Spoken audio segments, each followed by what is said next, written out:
Barb. Welcome to my craft studio. I have a haul to share today. I went to Walmart, Michael's, Target, Hobby Lobby, and I got an order from HSN. I ordered the Canon Pixma craft printer on craft day, and it arrived yesterday. My HP just wasn't working for cardstock, even though it was supposed to, and they really weren't any help. They would give me instructions for how to fix it, and I'd go to follow their instructions, and you'd get to like step 2 or 3, and it wasn't an option to do. And I tell them, that's not an option. They don't even know their own software. So they're like, well, yeah, it is. And I'm like, no, it's not. I mean, I had pretty much take screenshots and show them, no, it's not an option. I can't fix it that way. And they're like, well, we can't help you then because your printer's out of warranty. And I'm like, yeah, but it's never worked. You should be able to, if what you're telling me to fix it is supposed to be how you fix it, and that's not even an option, you should stand behind that. I don't care how old the printer is. So I knew I wasn't going in HP when I bought another one. I kept my HP because I do like Instant Ink, and it works fine on paper. So that will be our main printer, and then I will just use the new Canon one for cardstock and 12 by 12. I had a sample pack of Melody Lane's digital paper, which I don't even follow her anymore. But I had gotten the sample pack because I knew someday I wanted a 12 by 12 printer, but I'd never been able to use it because I didn't have one that was 12 by 12. But I did print one out. It does print very nice. So I'm happy with that. I should get a lot of use out of it, and I like that I can print on cardstock, so I can use that with my Cricut for print and cut, because printing on copy paper just wasn't very helpful with the Cricut. At Walmart, I bought this Fiskars 2-piece acrylic ruler set. One's for 6.5 inch quilt blocks, and the other one's for 12.5 inch blocks. I want to slowly start picking up some quilt rulers since I'm kind of getting into that. And honestly, their price was I think I ended up paying $14.97 for this. I'm not even sure I could get the 2-piece set at like Joann, even with a really good coupon. So I decided to just buy it at Walmart and see how it goes. Like I said, I need to make a list of the ones I've already bought so that when I'm out, if I see a good deal, I can just pick another one up, pick them up here and there. At Michael's, I bought this charm. I think it was $2.49. I had a 40% coupon. And I also bought this designer fabric sampler. It is called a sampler. It was a Cricut one. They had a lot of these on clearance at Michael's. They were marked down to $5.97, I want to say. You know, they gave me my total, and I didn't even think about it until after we got home, and I'm like, wait a minute. That came to less than it should have, even with the 40% off coupon for this. The 40% applied to this. And I'm thinking it's just because it shouldn't have, for 2 reasons. A, it's Cricut. B, it was on clearance. But I think it was because of the way they marked it down. It didn't ring up like clearance. It rang up just kind of like a regular price. When they changed it, they must not have coded it as a Cricut product. I'm not going back and correcting them. I wouldn't even if it had been the other way and I got charged like $1 or $2 more, because it just wouldn't be worth it. I live, in a small town. Michael's isn't across the street or even across the road, even a few blocks away. It's quite a ways away from me, so it wouldn't be cost effective to get a price adjustment. And in this case, it was in my favor, and it was probably only made a difference of about $1, but it was enough that I just kind of thought when I got home, wait a minute, that was $5.97. How did I only pay $6 something when I had the charm too? So even though the charm wouldn't have cost much with the 40% off. So, and then at Target, they had some things on clearance. I picked up some of this tacky glue. I do like this one. I use this one and the art glitter glue a lot. I don't mind this one, and I like to have this on hand because the art glitter glue you can't order in the winter anyways. So if I run low, it's nice to have something for backup. And at $2.24 a bottle, I was going to pass it up. It is a quick dry. I've used it before on my projects. I used it before I found the art glitter glue, and it is a little more cost effective than the art glitter glue, even though I love the art glitter glue. And then they had the 2-inch binders that hold 500 sheets for $2.14. So I bought a yellow one and a pink one.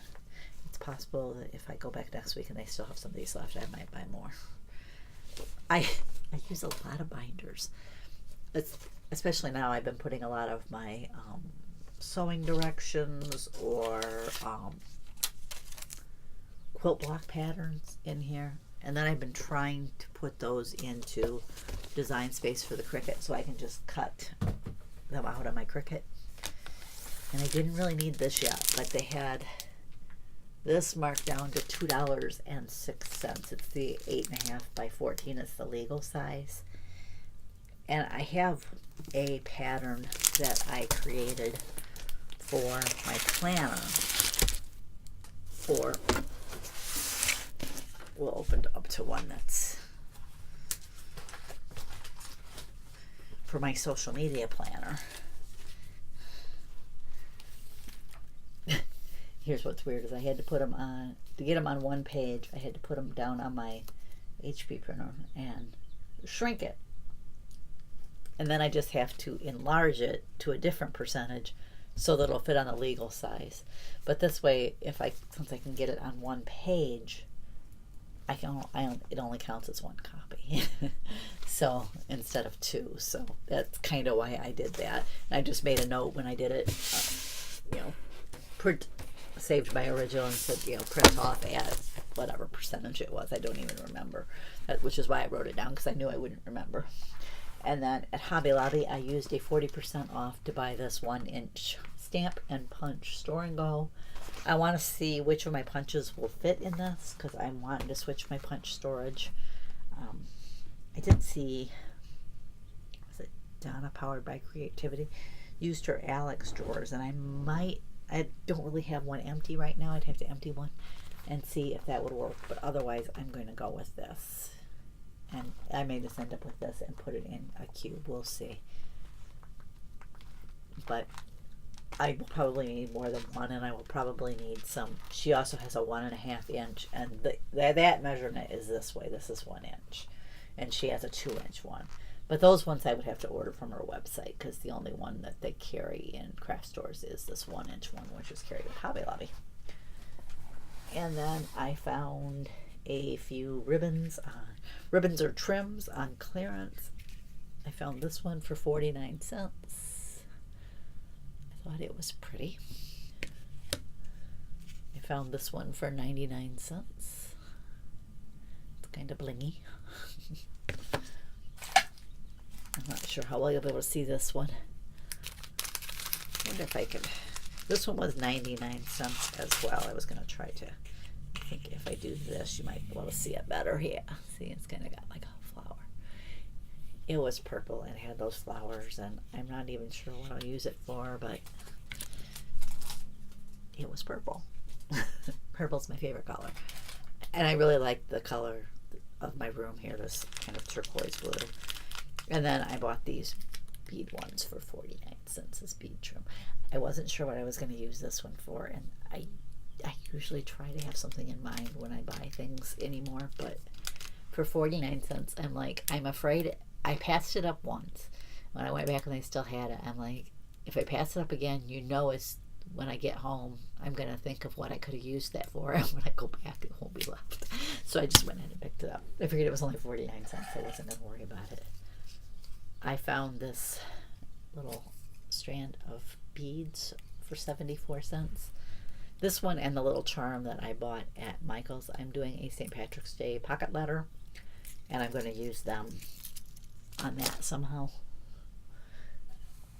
And then they had, when I was there last week, they had all their Easter stuff 40% off. It probably still is because they're probably trying to just move it out before Easter time hits. But it was, I know it was 40% when I was there. So this was originally $3.99. So $2.40, I think. I thought this one was really cute. I like the postmark and stamp there in the corner, so it makes it kind of look like a postcard or a letter. So, you know, the postal theme gets me every time. If you're new to my channel, I'm retired from the post office. I was a postmaster. I'm retired due to health reasons. So, but I still am a sucker for the postal theme. Even if I don't like using my local post office because service has gotten so bad down there. And I also bought this, it's one of the small East garden flags. It's 12 by 18. I thought it was really cute. And I don't think I have an Easter one, so I do now. I actually have 2 of those flagpoles, so even if I had one, I could use it, but I'm pretty sure I don't have a small Easter one. I have a big one, but I don't think I have a small one. And then I found this in the clearance section for $8.74. It's a dry erase insert for your Happy Planner. This one is called Socialite. I'm not a socialite by any means, but it's got a little expense thing and it's got a get it done thing. I thought this might be nice to be able to put into my planner. I'm thinking the get it done one might even go in my social media planner. Get it done, check it off and make it happen. I might put that in my social media one and kind of write out my plan for that week so that I could easily either erase it or just erase the check marks and kind of, because I'm kind of thinking I would kind of like to create kind of not a set in stone schedule, but somewhat a schedule for posting to the different social media channels so that mainly I want to be more consistent, not necessarily have a set schedule, but be more consistent so that I'm checking in on all of them at least once a week. And then I found this Fuse and Shape. It's 2-sided fusible firm interfacing. It's by Pellon. It was marked down to $1.99. I found 2 packages, so I bought them both. And that's all that I bought. That Hobby Lobby clearance is really getting to me. I keep looking because I've seen people share art stuff marked down, but I haven't seen anything at my store in the art department really marked down. I didn't look a whole lot in the paints. Maybe it's mainly in that area. But I kind of looked at the pens and markers, and I did glance down the canvas aisle and didn't notice any of the little, usually you spot those red stickers, but I didn't, like I said, I didn't walk down it, so maybe there were some marked down and I just didn't spot them. I don't really need canvases. I want to paint, but I don't, so I didn't bother to go down it. Anyways, that's all I've got to share today. I am debating whether to do a kind of little review on my items that I got in the Totally Tiffany grab bag. If that'd be something you'd be interested in seeing, let me know in the comments. I thought I would take them like one at a time, and on a few of them maybe compare the old style to the new style, but I'm not sure if I'm going to do that or not. I'm not sure how much interest there is in it because the older style you probably can't even get anyways. Thanks for joining me. I'll catch you next time.